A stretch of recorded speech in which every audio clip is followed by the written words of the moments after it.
Hi, everybody. Welcome to The New Normal. I'm your host, Lisa Davis, aka Litecoin Lisa. Today, we've got Johnny on with us, and we are hoping that Ken is going to be able to jump on and join us. So we'll be right back with Johnny Litecoin right after this.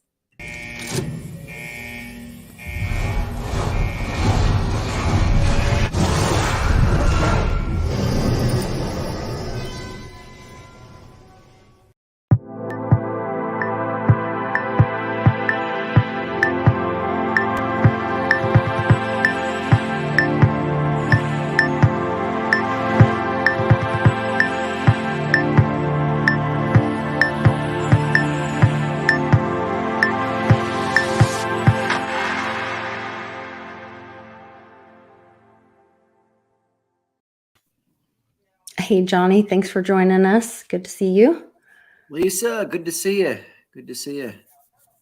We are, you have the ever-changing.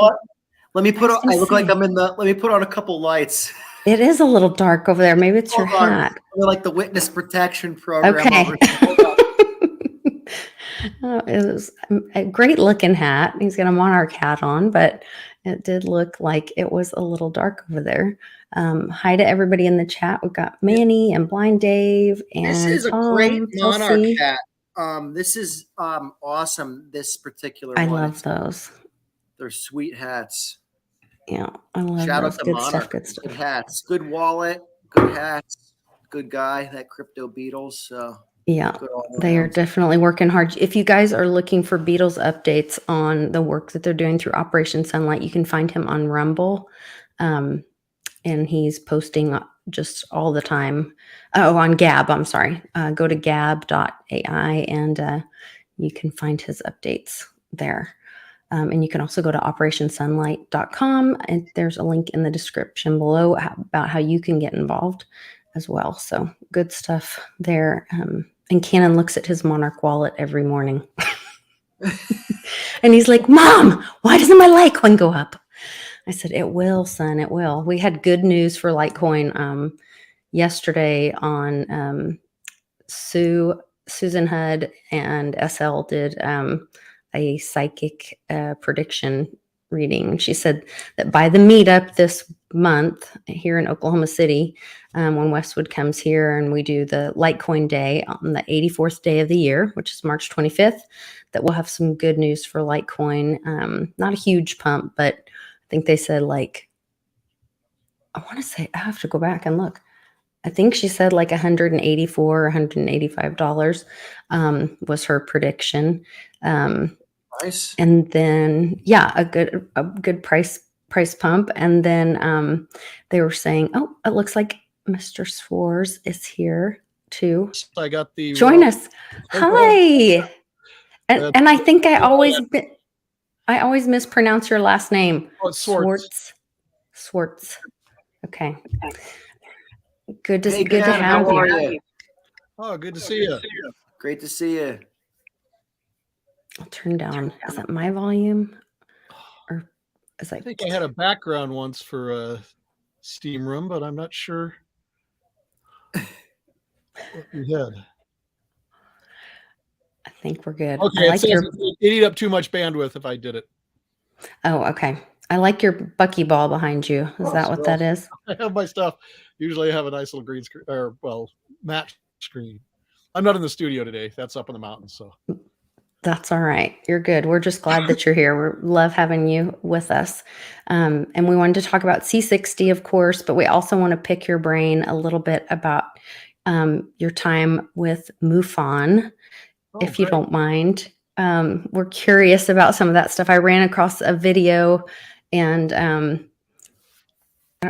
I don't want to blindside you either with it, but I guess we should jump into C60 first. Just it's helped me so much with my back. I have degenerative disc disease, and I've got 3 vertebrae that are fused in my neck. But then my lower back, they were telling me, oh, you're going to need surgery. And I've just heard horror stories about that you never really fully recover and you're in chronic pain.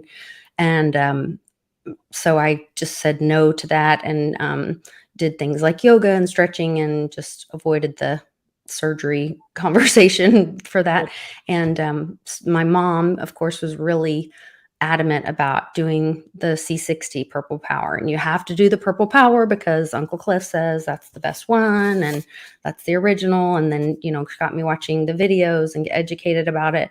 And it's literally like, I will not forget when I first like bent over and could touch my toes without pain. And I was like, oh my gosh, like it has to be the regeneration. And wouldn't you say that's what it is that's helping me? And can you explain a little bit about how that could happen, or what how that works with C60?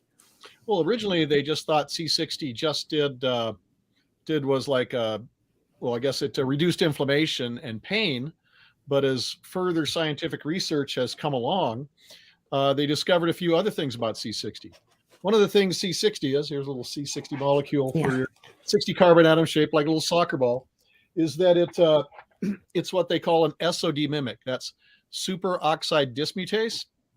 And it takes care of in our mitochondria, the little energy powerhouses in our cells. They're kind of like independent organelles, semi-independent. They're symbiotic, I guess, and they have their own DNA. And there's a whole thing about eukaryotic cells and how they all came together. So we're actually, all of our cells are symbiotic.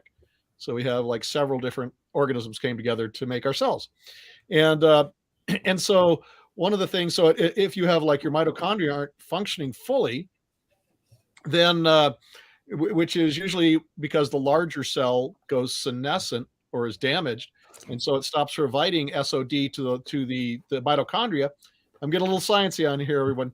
So the cells go into fermentation. Well, they found out later that C60 being an SOD mimic restarts the mitochondria in the cell, and when that happens, they go from fermentation, which is 1/20th as efficient as the oxygen burning like our cells normally do. And they also produce all kinds of toxins, which kind of poison the cells around them.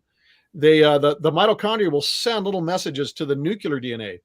And in a senescent cell, they won't get the right message back, and they cause apoptosis, which is programmed cell death of that senescent kind of zombie defective cell.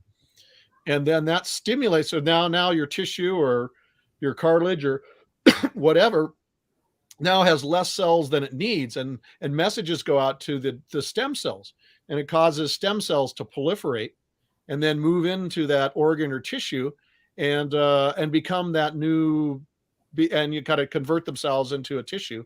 So you literally regrow the cartilage in your joints. They found that with in an experiment, I think with rabbits, where they gave them arthritis, and then they were just checking for inflammation. But not only did it get rid of the inflammation, it regrew the cartilage. So when they were talking about how it lengthens the telomeres on the ends of the DNA, which the telomeres were how they could say that over your lifespan, your telomeres would shorten. And so that's how, they were saying like that's your lifespan or whatever. Is it regrowing the telomeres, and so in fact lengthening your life, or are you gaining life because you're becoming more healthy? Well, what actually happens is the cells that go senescent have really short telomeres, or the chromosomes are damaged. So C60 wipes out all the cells that have these shortened telomeres, and then they're replaced with stem cells, which have which have almost complete telomeres. So literally, you're getting younger, and that's why some people who've taken C60 for many years have longer telomeres. It's not because they've made the telomeres longer in the thing. It's because you've literally gotten rid of the old cells and replaced them with brand new fresh cells. And so average telomere length, because when you do that test, they measure like hundreds or thousands of cells, the telomeres of hundreds of thousands of cells. So you're getting an average, not an exact amount. Interesting. Well, I guess that's why my mom's dog I'm won't 91 die. years old, Ken, so I look pretty good from Oh, look at C60. you. It's pretty good. Not too long ago, so I'm doing Ken, well. what's the I've been taking C60 for a while. I also give it to two of my dogs. What's the best way to take it? I always just take it orally. Sometimes not sublingually, just kind of take it orally, swish it around my mouth. And the dogs, I just put it in their food. What is the best way? Because some people are telling me maybe take it topically is good for anti-aging. It matters what you want to do. I mean, internally it gets in there and goes everywhere, and really Right. get your insides, which is good. But like the original human study of C60 was Japanese women, and they actually had a face cream. And so they did a study, and they found that C60 in this face cream would significantly reduce the wrinkles of Japanese women. That's what I've been doing. So when I had my medical marijuana business, my girlfriend that I had that with, we were doing topicals because I don't like the head high feeling, and she had a esthetician business, and I was like telling her about all the benefits of C60, and I was like, we need to put C60 with this. And so at home, I was just adding some C60 with my face cream, and putting it under my eyes and around my eyes and trying to see like what the benefits would be and how. So I was like experimenting on myself. So that's exciting that you're confirming that. So yeah, I'll keep it up. They have three other human sort of experiments. They did one with mast cells, which those are the ones that create allergies.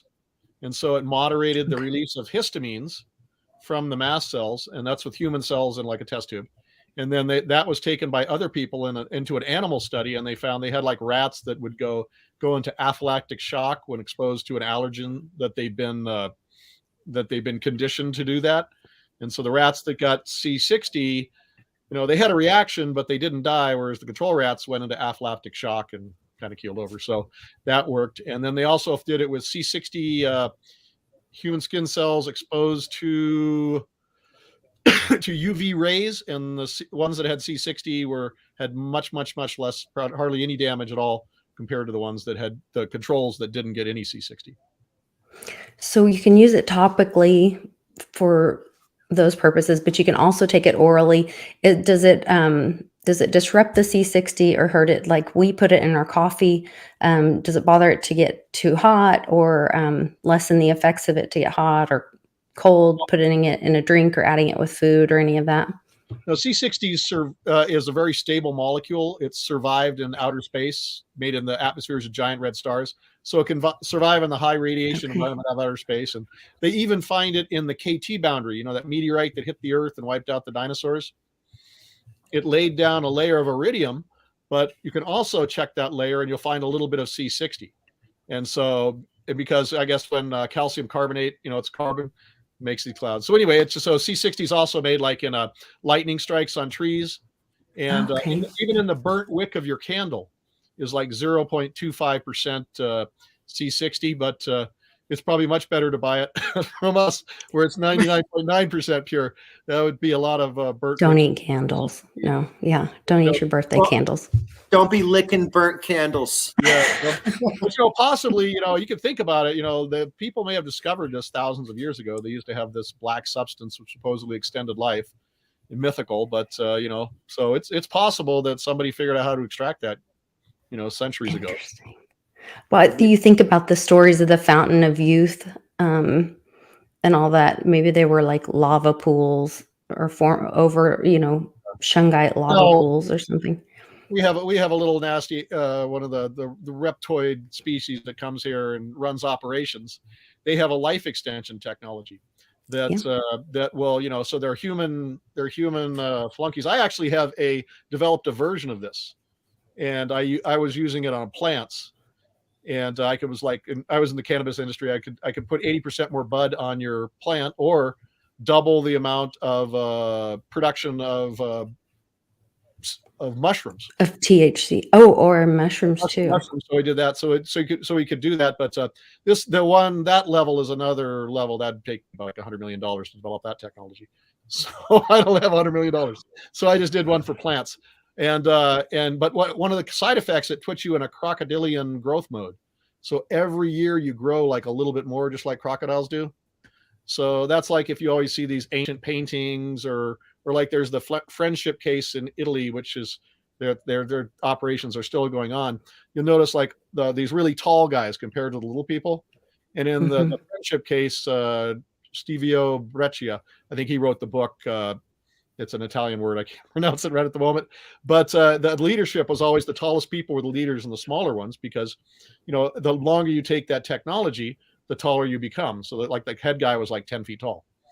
And, the mid guy was like 8.5 feet. And then the most, the ones that were 7 feet. And now they actually come around and offer this to people. And there's actually people out there on the internet who've been offered, they got rejected against, for various reasons. But what they'll do is they'll just say, hey, here's a technology that'll extend your lifespan to basically centuries and all the money you want.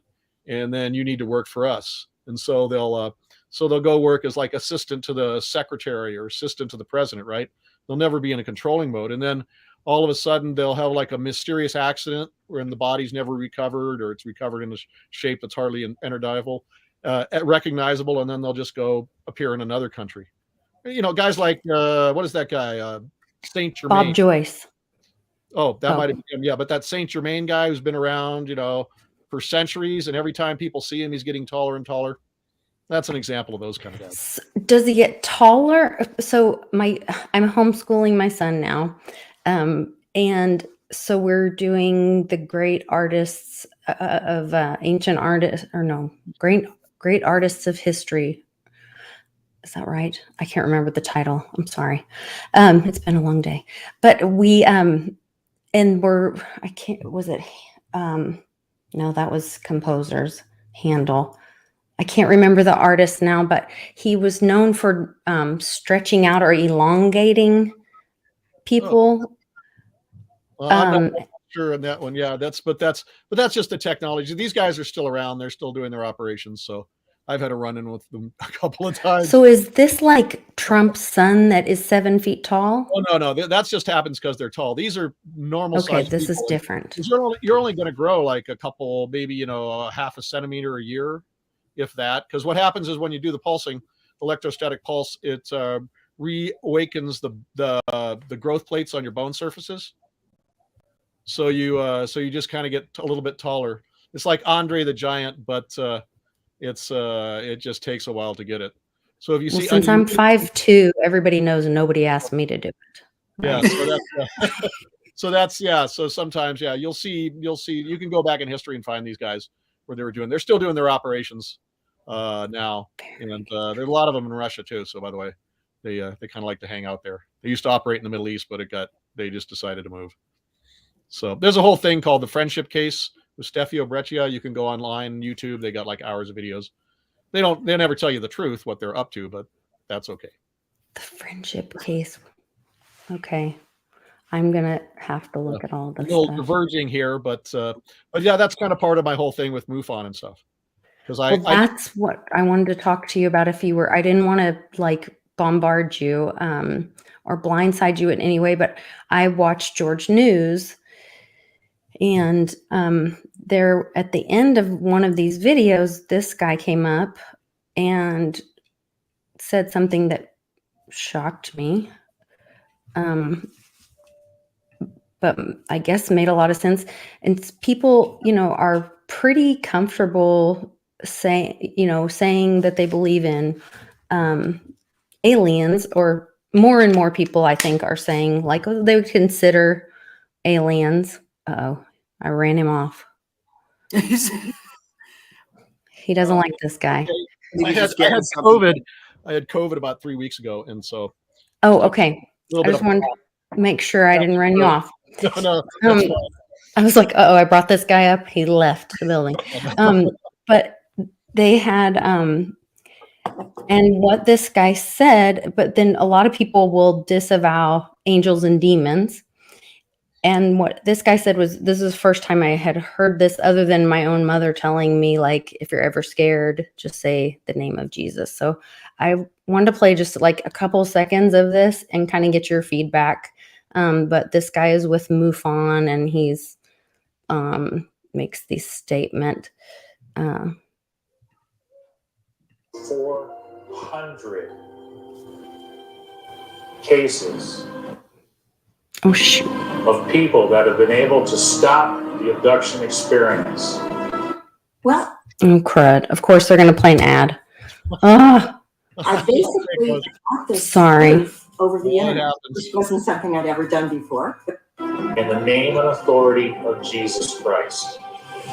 This is documented evidence. We see that these beings have been visiting Earth all throughout history, and that they seem to defy physics by mysteriously appearing when someone meditates in a field or when their ship splits into two. Many have testified to seeing these beings walk through walls and even abduct them straight through the roof of their home. These entities always seem to appear around occultists or people involved in false religions or on hallucinogenic drugs such as DMT, and they are always sharing an antichrist, new age message that you are gods. Okay, so I don't know if I got. Let me try to get his. Well, I think I've actually seen. You got it. So he's basically saying that what he said was that there's over 400 cases of these people who have said that they were being abducted, and they say the name of Jesus Christ, and that stops the abduction. And so what he said earlier in, I guess I skipped too far forward on it, but that what disturbed him was that why there was no record of it. And they said that because they couldn't explain it or get people to believe it or something like that. And so they just didn't make a record of it. And so I'm curious what your thoughts are on aliens. Are aliens really demons? Or they make this statement about it being demonic and that you shouldn't look into it. And it was a guy in the Pentagon telling him that. Well, see, that's the whole problem with the UFO field, is that it's a grab bag of a whole bunch of phenomena. It's like everything's thrown in there. And if we look at the universe now, so we have, of course, things from outer space, the nuts and bolts stuff, but we also have things from parallel dimensions. That's like the Sasquatch stuff. They'll follow their footprints and they just disappear, or they follow them back and they just appear. So beings that can move from one parallel dimension to the other. Then you have entities from what we would call lower dimensions or higher dimensions that are coming into this dimension. And then we also have maybe what, physicists might understand is entities visiting from like strange or charm dimensions, just things that, are just totally different from what we have. And then you might even have, aliens or, extraterrestrial visitors from a parallel dimension visiting into our dimension. So the problem is it's so super complex in there. So you have to really, it's not just outer space or heaven. Separate it out, because there's like 8 or 9 things actually going on in there. And people try to all say it's the same thing. And that's where the problems begin. And so what's your thoughts on I don't believe that the whole moon story was real in the 60s that we got there. I think it was all BS. What's your thoughts on that? And well, the Japanese set a satellite around the moon with good cameras, and they saw a lot of the Apollo sites. But one of the things is that when they first sent guys to the moon, they didn't know whether they would live or not. Would the lunar lander just sink in the dust and they'd be trashed, or would it crash? And so I guess Richard Nixon and NASA actually made like a video of those guys landing and doing something. And then, so in case they crashed, they would have like, oh no, they landed and did something. And, and so they, so that, they would have a cover for that, because they just can't crash and die. That would be something they could like land, and then they couldn't get off, or there'd be a malfunction, but they did get to the moon and land. So we know that video was made, or I guess that would be a movie back then, not videos. And I guess it was more, not so much the video footage. It was more that, getting through the Van Allen belts that. No, they just went around them. The Van Allen belts are just around the equator. So when we launch rockets out, we just go by the poles. You just launch it out over the poles and go right around the Van Allen belts. It's easy to do. And that's also, it's interesting where all the alien quote visitors go in, because they have monitoring stations out there in the Aleutian Islands. And they see, a lot of things come in or out of the planet through that zone and not through the equators.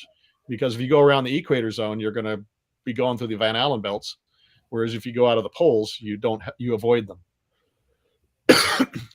To me, it just seemed it just seemed very, I don't know, just to me, I never bought the story and about how we've never been back there. There's just so many, they lost the technology. We've never been back there. Besides for the Apollo missions, there's never been a documented mission with people on it that's got above 400 miles above the Earth's surface. Well, yeah, but yeah, because they had a well, the thing is, we got banned on the Apollo 17 because the satellite they would transmit on frequencies that ham radio operators would pick up. So ham radio operators picked up and followed them to the moon and back, right? Some of them, and like on the last one, as the spacecraft left the moon's gravity into the Earth's gravity, there was everybody on listening heard, "Do not return," and we've never been back. And there was a couple times early in the 60s when they were going to nuke the moon when it's dark, so you could see it's up there. It's like the dark moon, right? You can't see it because it's in shadow. And they were going to nuke it to show America's, power. And both times they sent the rocket up. They sent it up one time and it crashed, right? And then they decided, well, we'll do it again. And it was shot down both times. So the beings that live on the moon do not want, people to drop nukes on their place. And you'll probably seen those things on the internet where there's guys that just have big telescopes, usually reflectors, that just do nothing but film the moon. And they film all kinds of things flying out of the moon, coming into the moon, flying around the moon.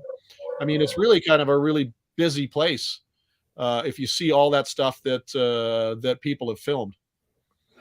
What's the story about the dark side of the moon or the prisons on the backside or whatever that is? Is that any the moon, truth to that? The moon used to rotate, right? But it has mass anomalies. So because what happens is our planet, our planet rotates faster than the moon. Because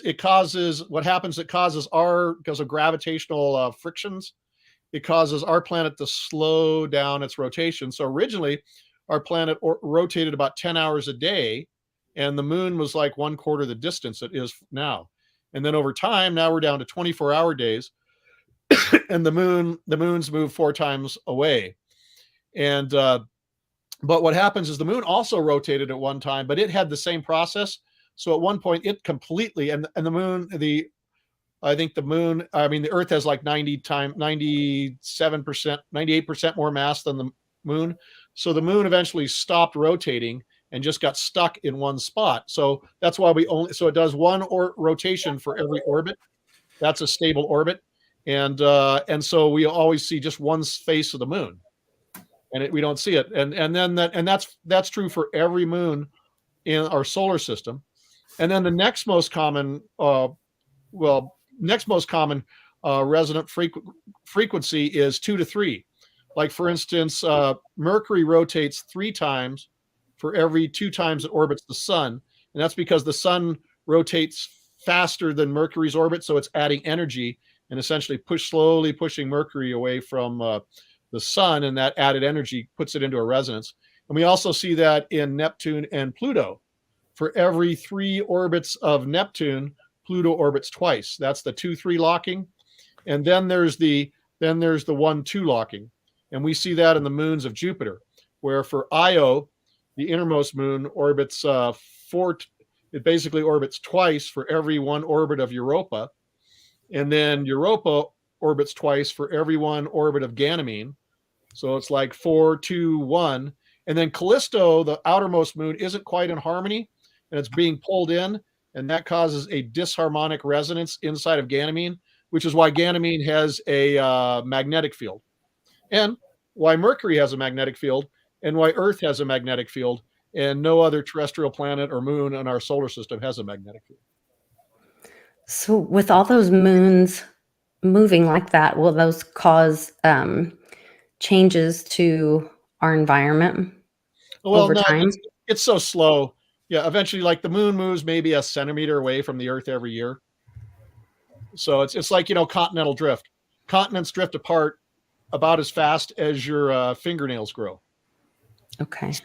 So it's one of those geologic processes that takes so long a time that, for us as humans, it's irrelevant. Interesting. So my buddy, the Public Awakening, says, why did the moon ring like a bell on 11/11/19? Oh, because it's frozen solid mostly, other than like a little slushy core. That sucker, and it's cold. It's like you probably, if you ever walk in really cold snow, you know how it kind of has that crunchy sound. Oh yeah. Yes, the moon is pretty cold, and it's hard once you get underneath the powdered surface, and so it's just like metal glass. So it just rings like a when a dish plate, you take a plate out of your dishwasher and smack it, and you hear that ringing. Same thing. So what smacked it? Oh, a meteorite. Oh. Yeah, okay. Meteorites hit that sucker, and also I think you even measured that kind of ringing with. I think they left some.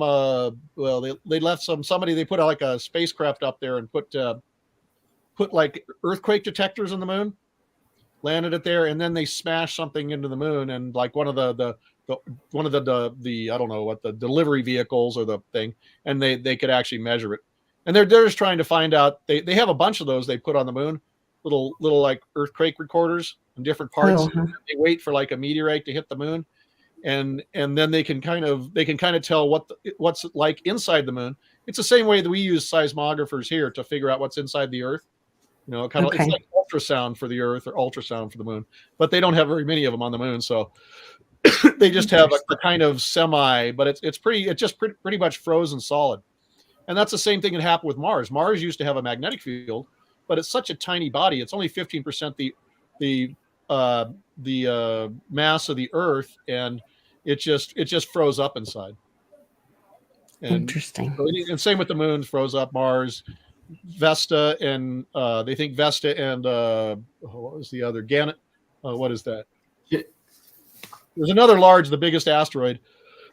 I'll think of it in a second. They used to have magnetic fields, but they froze up too, because when the solar system formed, there was this radioactive element called aluminum-26, and that sucker, it was just created in supernovas, and our solar system was created by like a blast of supernova gases and dust, and so it was just chock full of this 26, and so like almost all the even 60-mile wide asteroids completely melted to their cores, completely melted, and then all the heavy stuff sank, and the light stuff went out, because aluminum-26 is such a super radioactivity, but it's very short-lived, thankfully, and there's none of it left around.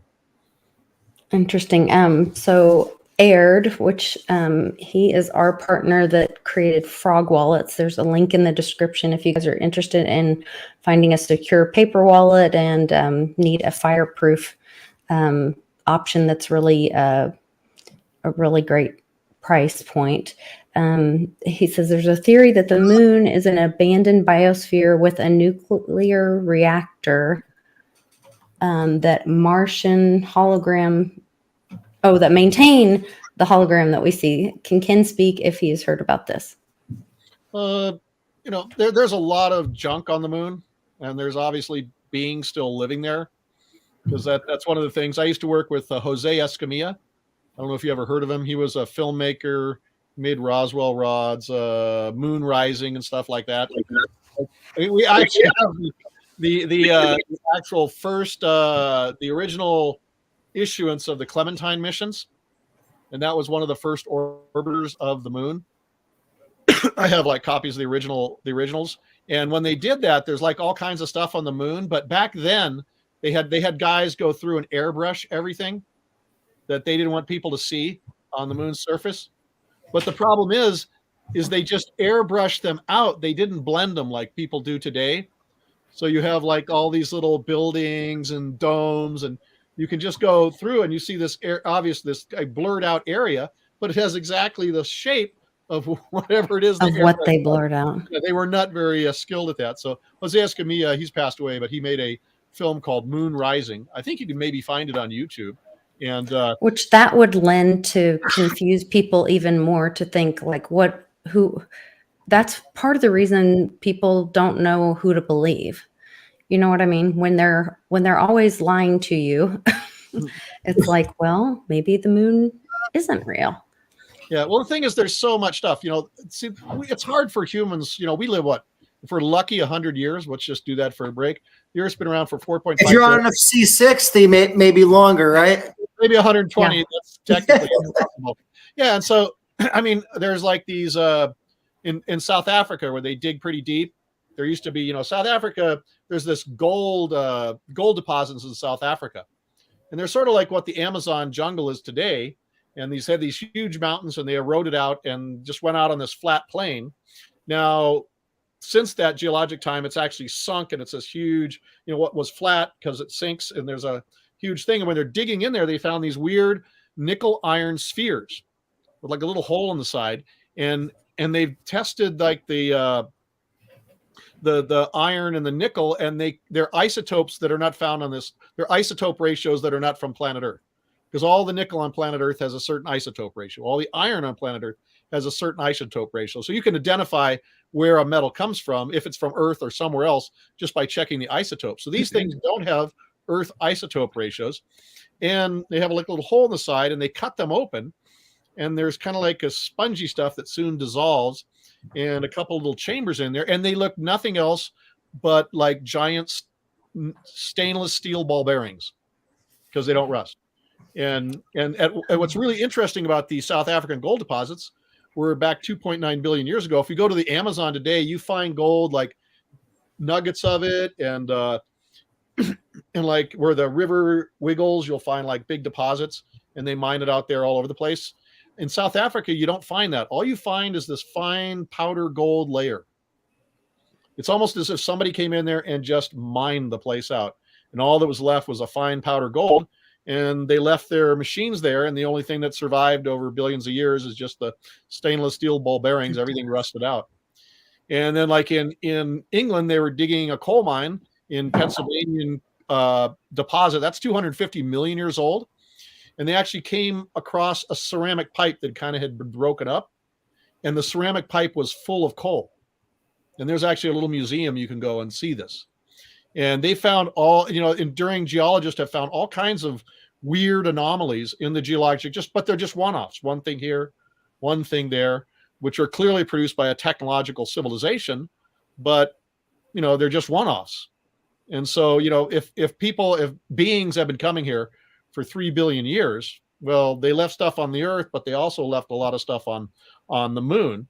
And so I think the moon is just kind of riddled with old ruins, which and I know that they have a couple extra Apollos. I had a friend who I won't say which mission it was. He actually went up in an Apollo spacecraft. It was an orbital mission around the Earth, and so he was up, and he was a civilian, and he brought his little camera with him and took a bunch of pictures.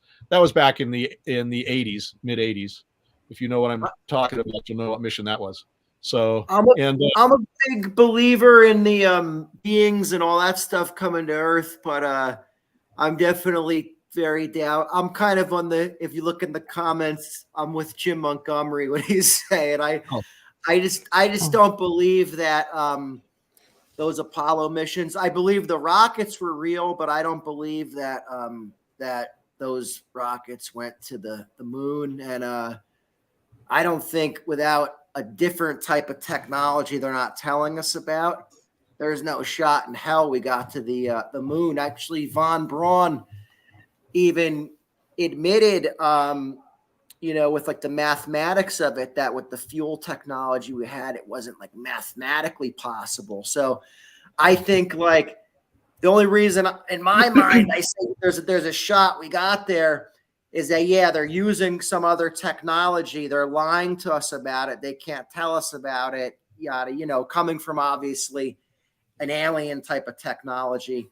That I would believe, but to tell us that they developed a rocket on Earth with 1960s technology with 1 millionth the computing power of this cell phone, and they landed on the moon on the first shot. I don't know. For me, I can't see it happening. I'm very down, especially after the whole thing with the masks. I won't even say it, but after that, don't say it because they'll censor us.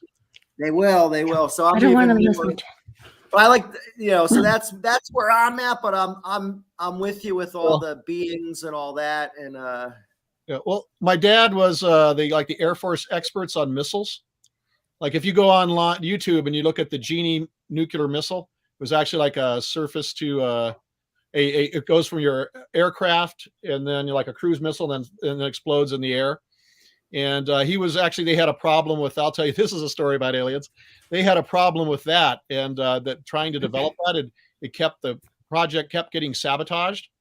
And so my dad was put in charge of the Genie missile system. And if you go to YouTube and you see when they detonate the Genie nuclear missile, my dad was the wingman on the guy, because he was a pilot. He was a wingman on the guy that launched it, because he figured it would be safer up there than down below, because his boss and all the other top generals were down on ground level at ground zero, but they detonated it like 2 miles up or whatever. And so you can actually see that video of my dad flying thing. But he was actually one of the things is they were having a problem with the Apollo 1, the Apollo stage 1. They weren't getting enough thrust to get to the moon. So Werner von Braun said, yes, that's not mathematically possible. So my dad was actually, you should be able to find it there. And the Genie, the Genie missile. Is it? Yeah, that's probably it. That's probably it. The Ding Dong one or Atomic Ground Zero? I don't know what the Ding Dong one, but it should just turn it on. That just click it, and that may be the one. The 5-minute Atomic Ground Zero. It would be the Genie missile. Genie. No, it is the. They may have some crazy. Yeah, that's it. No, that's not it. That's not it. I don't know what that. No, that's just a fast rocket. But yeah, if you go to the Genie missile, okay.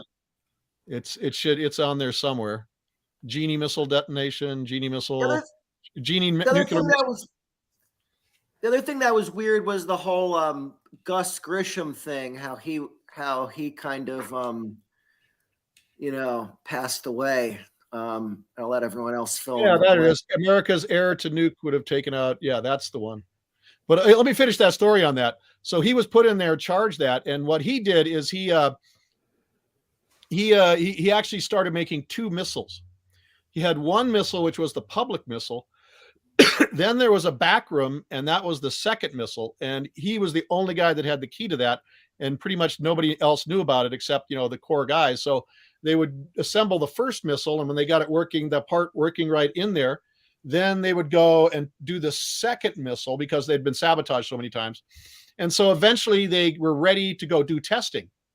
And like the day before the testing, they had like the main, which was actually kind of bait, but they had it in this room, and it was behind layers and layers of tape, and it was up on some pallets. And before they were going to take it out and test it, and some warehouse guy he said, well, he came up there, and he said he claimed that he had to get one of the pallets underneath it because he needed a pallet, and he went up there and did it, and it tipped over, and the missile was wrecked. But of course, the general came to my dad, and he goes, oh my God, my career's ruined. Nothing's going on. He says, oh no, that was just our show missile. And he opened up the room, and there was the missile, and they went out and tested the Genie missile, and it was successful. But what it was, they had thought it was the commies that did this, right? So they took that guy and they interrogated the hell out of him. Well, the military security did, and they could never figure out. They couldn't find any reason why he would do it. And I guess later they finally figured out that it was probably aliens using mind control. Because if you mentioned in those little articles you could do, this missile could take out, McNamara didn't want it, and a couple others didn't want it, but, it could take out bomber fleets. Well, it could also take out alien spacecraft. So they were actually the ones sabotaging. There it is. That's the move. That's the video. This is it. Yeah. This is it. So, yeah, that's the one. Interesting. Right. So he like when they had problems with bluegill out on Johnson Atoll, they sent him out there. Yeah, that's my dad's bosses there. I can't remember the general's name, and he's the wingman on that, which would be the guy on the I think it's on the right side from our video. You'll see them launch the missile here in just a second. I don't know how long that thing runs. It's yeah. He thought it would be a lot safer than being like those idiots down at the ground. He just thought that was he thought that would be the worst place to be. But so this was like the original. They had designed it, to take out bomber fleets, but also you could use it to take out another nuclear missile. Because you'll see. Well, there it goes. There it is. That's the one. My dad flew wing on that and there it is. Those crazy guys on ground zero. I think it was like 2 miles up or something. and then it turns into this. There it is. And then the reddish color you'll see is actually that's ionized oxygen. Kind of think of it as rust in the atmosphere. So that's where the red comes from. Wow. A form of oxygen. So, that was that one. So he had did that. But another thing he was actually sent to. They had problems with the Saturn V and the first stage, and they couldn't get enough thrust out of it because my dad would be there with Werner von Braun, and there was like 12 Germans at the table with my dad, and my dad was walked up to Werner von Braun. He said, that just looks like a bunch of V2s strapped together. And Werner von Braun said, that is exactly what it is. And and they couldn't actually they needed 4% more thrust to get to the moon, or to get off the Earth, actually, because that's the first stage, just takes you off the Earth, right? The other stages get you further. And actually they were there 6 months, and I guess my dad helped do the solution, but he didn't have that much to do with it. One day, one of the fuel pumps, the drive shaft for the fuel pump broke. And so the fuel pump was just like running free and being pulled. The fuel is being pulled through by the reaction in the blast chamber or the thrust chamber itself. And they got 7% more thrust out of it. So they just cut out the pipe and put in a new one, and it just cut out the pump and put in a pipe, and bam, we got 7% more thrust, and they went to the moon. Well, some people at least think so. So that's how we got to the moon, because a fuel pump broke. Otherwise, they would never get enough thrust to get off there. So, Wow. and that's just how it happened. Another crazy story of America's old space stuff. So is that when, timing wise, is this when the atomic veterans were created? Oh no, that was the stupid stuff. Well, one of the things. Well, see, that's the thing. I told you one of the things. The reason I went into I discovered C60 is I was working on the metal fusion reactor, and which actually did work. It's over Unity, and we're giving away free ones to companies and businesses who can do the testing, by the way. And they don't cost billions of dollars. They cost a few thousand and run off batteries. But when I was doing the research for the MOXIE fusion reactor, most of the scientists have been working in a similar thing. They didn't know it was MOXIE at the time. They were the late Dr. this and the late Dr. that. And they died of diseases which would be associated with radiation poisoning. And so I went out researching for something to protect against radiation. And I discovered this stuff called C60. And, they gave one set of rats got C60. The other set didn't. They hit them with a fatal dose of radiation. The C60 rats lived, and the control rats, which didn't get any C60, they immediately died. So when I learned about that, I said, oh, that's the stuff for me. So I got a C60 from a couple of sources, and we took it during the experiments. But what really happened is everything was successful. We actually did find out the reason why the scientists died, but that's another story. But and I kept using it even after the experiments, because I had like I used to, the afternoon blahs, you eat lunch and you kind of get that crash. Mm-hmm. That went away. And then I also used to drive dirt bikes. Had a few wrecks. Oh my gosh. Broken bones. And so, the aches and pains from that kind of faded, away, which was really nice. Well, I'm telling you, my back, it's a significant difference. Oh yeah, it does. Yeah. And then, but the thing that really got it for me is when I went into my eye doctor, and the optometrist was, sitting there shining light. I had dry macular degeneration, which they call DRUES. Right. And, it had been slowly progressing. And so I go in this time, and he's like looking at the light there for like minutes at a time in both my eyes. And then he puts down the light, and he's opened my file up, and he reads it again. Then he takes the light and he starts looking in my eyes, again. And I'm starting to sweat. Oh my God, I'm going to go blind. And then finally he went to the other parts of the examination. I'm pretty nervous the whole time. I asked him, what was going on there? And he said, well, your DRUs, your dry macular degeneration had completely disappeared, and he'd never seen that happen in his many decades of practice. Wow. Now, my experience is just, that's just a fluke, one thing happening. But in the meantime, Gary Rodriguez, he was the electrical engineer on the Moxie Fusion project. He had developed severe wet macular degeneration. I used to be able to post it and show his before and after pictures. The inside of his eyeballs had all these like white lesions on it. It was pretty heinous looking. And so I made a formulation for him, which used MCT coconut oil, because medium chain triglycerides can be turned in the liver to ketones, which your cells can use for an immediate energy source.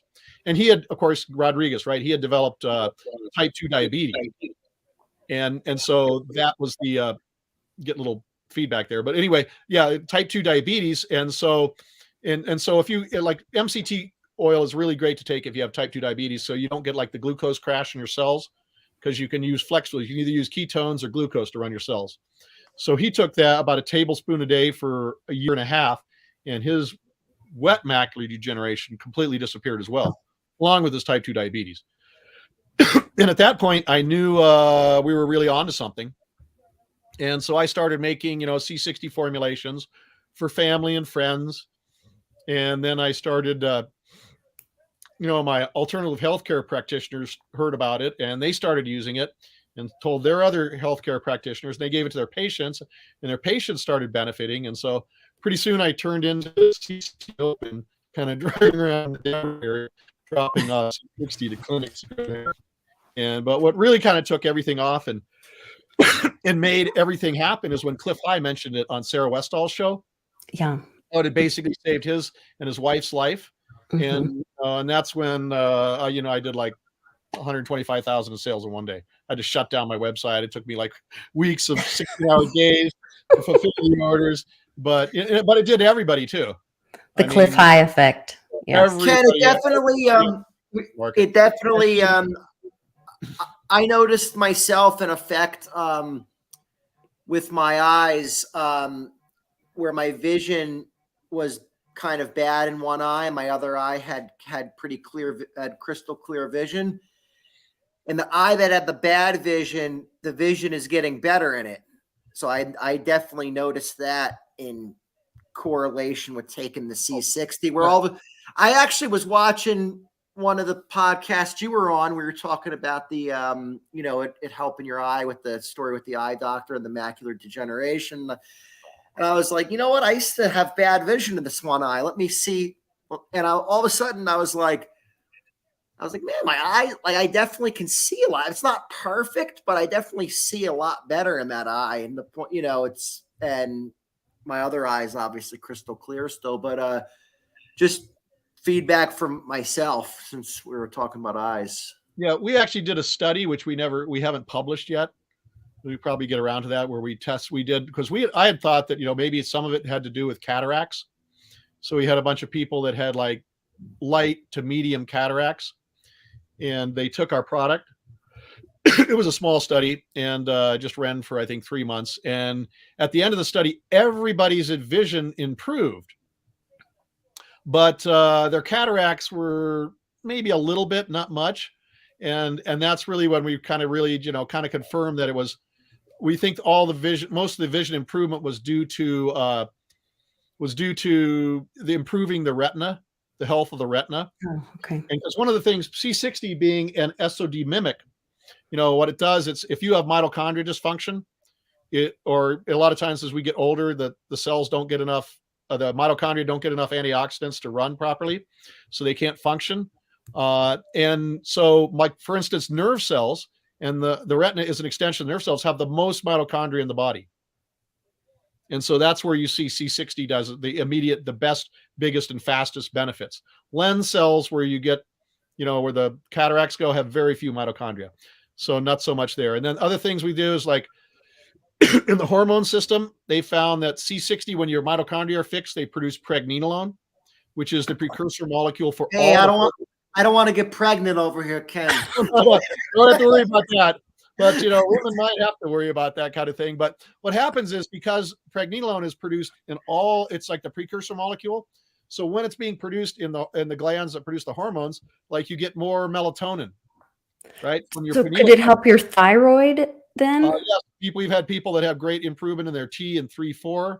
It also produces more human growth hormone and all the other things that your pituitary thing produces. Yeah. And also, one of the things that it produces is the adrenals produce the androgens. I think it's the cortex produces, well, maybe it's not. Anyway, one of those areas, there's 3 layers in your adrenals, and one of the layers produces the androgens, which then are pumped out in the bloodstream, and then your sex organs will pick them up and convert them into your testosterone or estrogen or progesterone, what your gender is.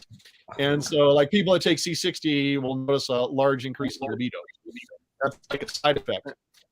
But there is also one thing, one of those co-indicators I think I should talk about is, if you're on blood thinners and you're going to take C60, you need to consult with your doctor, because the adrenals also produce the mineral corticoids, and those are the ones that that regulate the mineral density in your blood. And so if when you take C60, the underlying problem, which is causing your blood to be, quote, thick, goes away. And if you're taking a blood thinner, now your blood can be too thin, which can lead to potential health problems. So if you are taking a blood thinner, you need to consult with your doctor before taking C60. Good. And you might also, after a while, consult if you're taking hormone replacement therapy. You might also want to have a little discussion with your doctor, because we had a guy that he's 7 years old. He goes into his doctor's, his testosterone's 350, right? Which is kind of low. So the guy gives him creams, and he gets his testosterone up into like the low 700s. And he'd been there for a few years. And then he goes in and uses C60. And the next time he goes in and tests with his doctor, his testosterone level is 1200. Oh. So the doctor took him off the creams. So you might want, if you are on a hormone replacement thing, you might want to check with just do a little bit more testing. It takes a while for the hormones to do that, so you want to be careful. But yeah, we've had lots of reports of that. So Nice. Increase in libido. Well, here's the ultimate combo, I guess. The C60 gets your hormones raging. You need the cannabis to stay calm. Yes. And then you need the chaga tea just to balance yourself out, and you're really good to go. Give you good energy. And that's also a message I want to give with the whole C60 Purple Power, and now it's Shop C60. We've kind of teamed up with another company, and is that the whole thing is C60 doesn't prevent any diseases. Cure, prevent, translate anyway. Any diseases, what it really does, it just lifts the oxidative burden that your cells are under, so that they can operate the way they used to. Cellular metabolism returns more to normal, and that's what brings the healing up. Oh, it's mitigate or treat any disease. I had to add those in there, and so that's really the secret of it. But you can lift that oxidative burden, but if you don't have like the right nutrition, like eating organic food, so you don't also have poisons in your food, if you don't have like your vitamins and your minerals, because a lot of our food is so deficient in that, and and avoiding like bad lifestyle choices, you need to exercise, get proper sleep. I mean, those are all part of a journey to better health. C60 is just one tool in the toolkit. We like to think it's an important tool, but you need all that other stuff if you're really going to be successful on a journey to good health. Good advice, Ken. Yeah, really great advice. Just one last question. This is a good friend in the chat that's has a question about his wife. He says, how would C60 work for my wife that is hypoglycemic and currently survived stage 4 breast cancer for the last 10 years that was hormone based? I'm not a medical doctor. I can't give medical advice. Yeah. And so I don't know her particular case, but one of the reasons, I can just tell you this, one of the reasons for like high rates of breast cancer in women is actually hormone replacement therapy, especially because, when C60 just restarts all the hormone glands, and there's like dozens of different hormones, and they all interact with each other. Right. And so it just makes the mitochondria work, The mitochondria actually take the LDL cholesterol and turn it into pregnenolone. In fact, that's why people get arteriosclerosis, is because, they're, usually when your mitochondria don't work as much as you get older, the body still makes the LDL, but it's not being used. So it kind of floats around in your blood system until it oxidizes. And then that's when it sticks to your arteries or veins and causes arteriosclerosis. So if it doesn't hang around very long as being turned into pregnenolone, then people notice that when you take C60, LDL levels go down. That's just a coincidence maybe, but it's something lots of people have seen. And then your hormone levels go up, but they're even, they're like all over the place.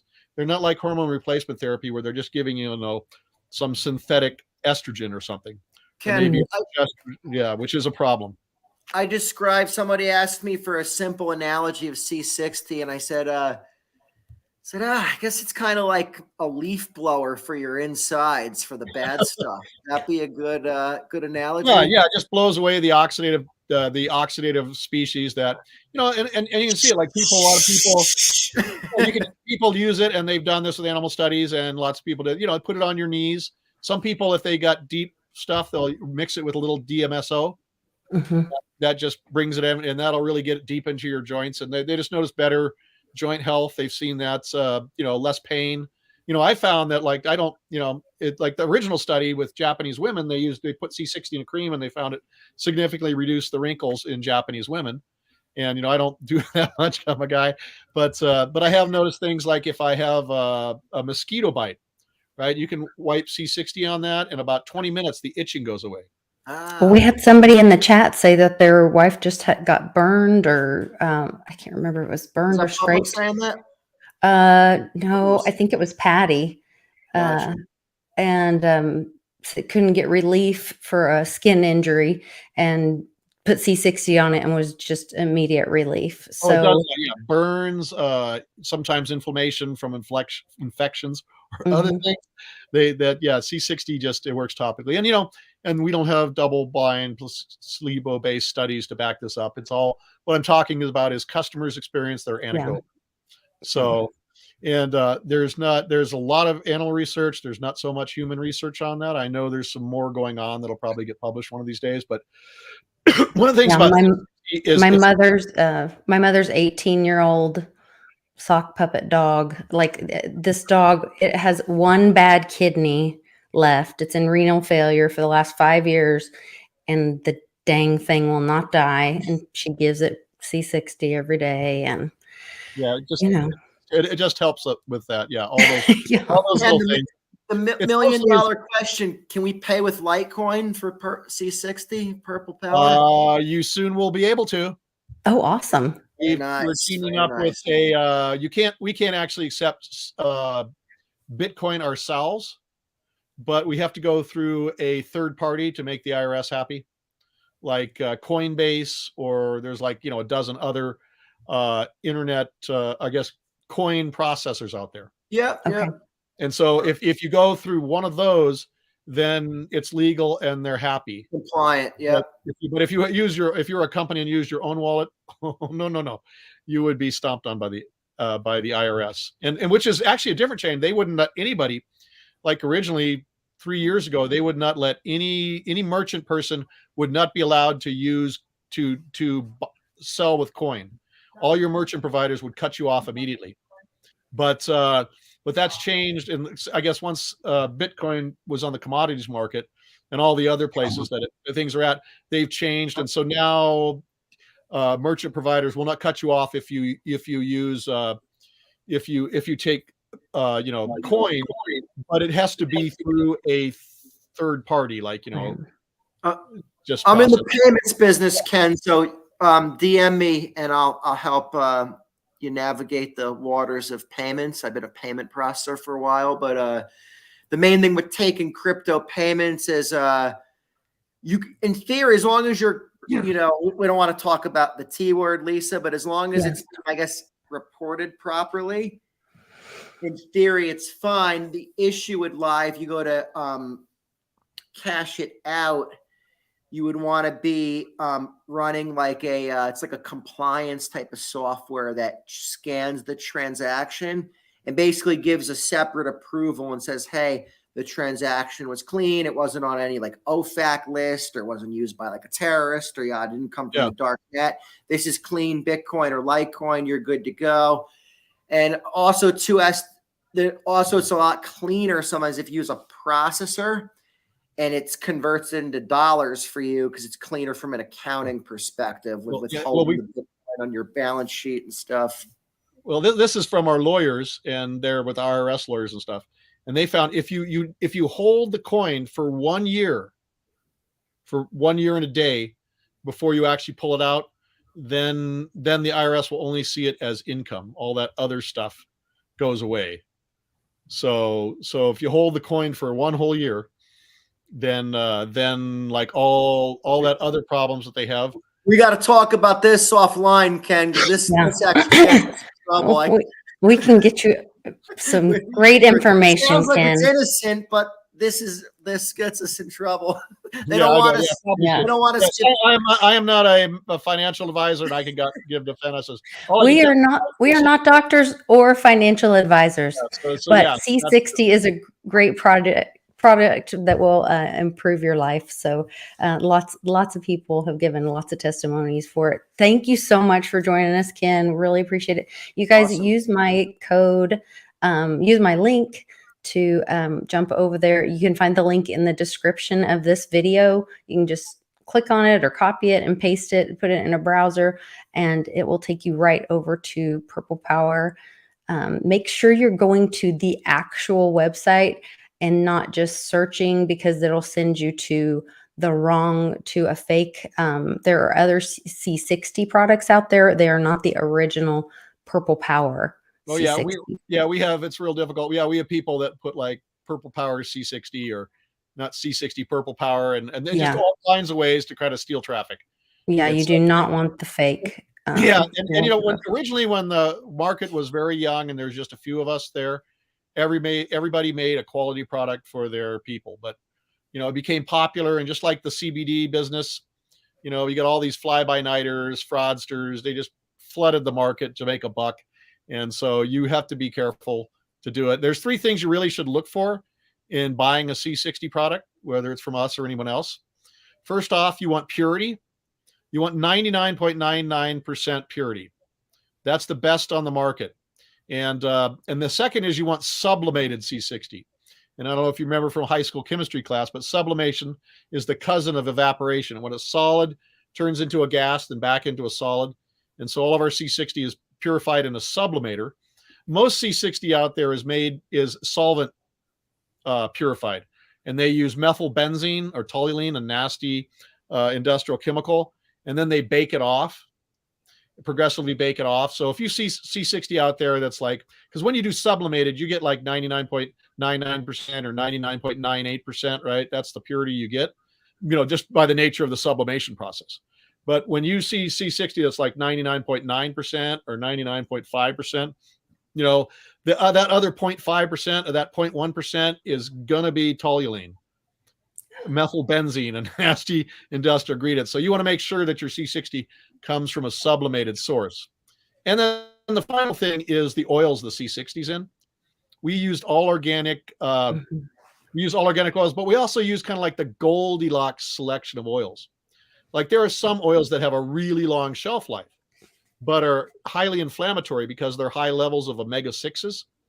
And that's things like canola oil, sunflower, safflower oil, soybean oil. You shouldn't be eating those oils anyway. They're great for birds. They're not really good for humans.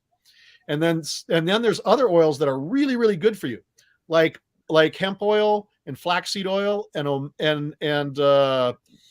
fish oil. But yeah, that's what I'll get to there in a second. But those go rancid really, really quickly. And so you wouldn't want that in a bottle. So we pick what you have there. We picked 3 really good oils. That's MCT coconut oil. That's the good stuff you want to do. It has holds a little less C60 than olive oil and avocado oil. This is my olive oil one. I gotta drop off, guys. Okay. Okay. Bye, Ken. Bye, Lisa. Okay, running over here. Yeah, so that's all. We all know how beneficial extra virgin olive oil is. It's obviously all organic. in the Mediterranean. And that's the one that I use on my face too, the olive oil. And I wanted to talk to you about, as far as the face stuff, which I'll send you guys an email. Grapeseed oil is good for face, but I guess maybe it's not, it goes rancid quickly, doesn't it? Well, no, grapeseed is somewhere in between. So I don't know if It's not, you don't want to ingest grapeseed oil. right. It would just be for topical. Yeah, stuff, it's okay for topical, I think. It's a good delivery, but you wouldn't want to use it for ingestion.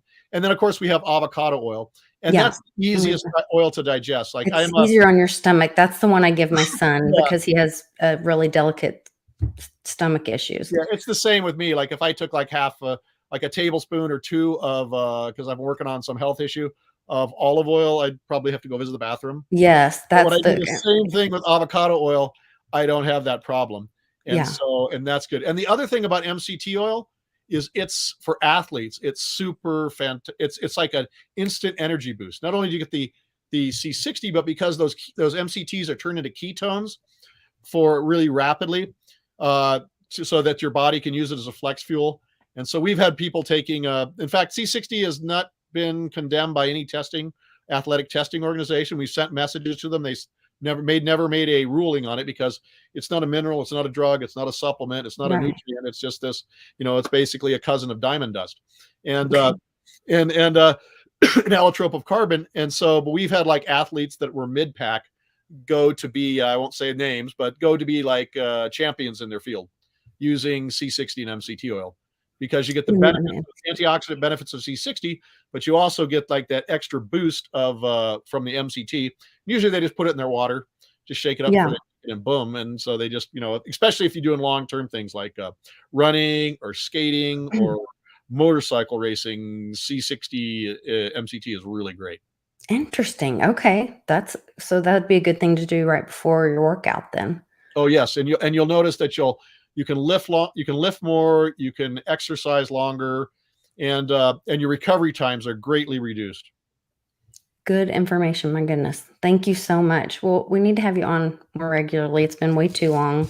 I really appreciate you, and I appreciate the partnership. It's something that my whole family uses it. My mother and her dog that won't die. And then people love their pets.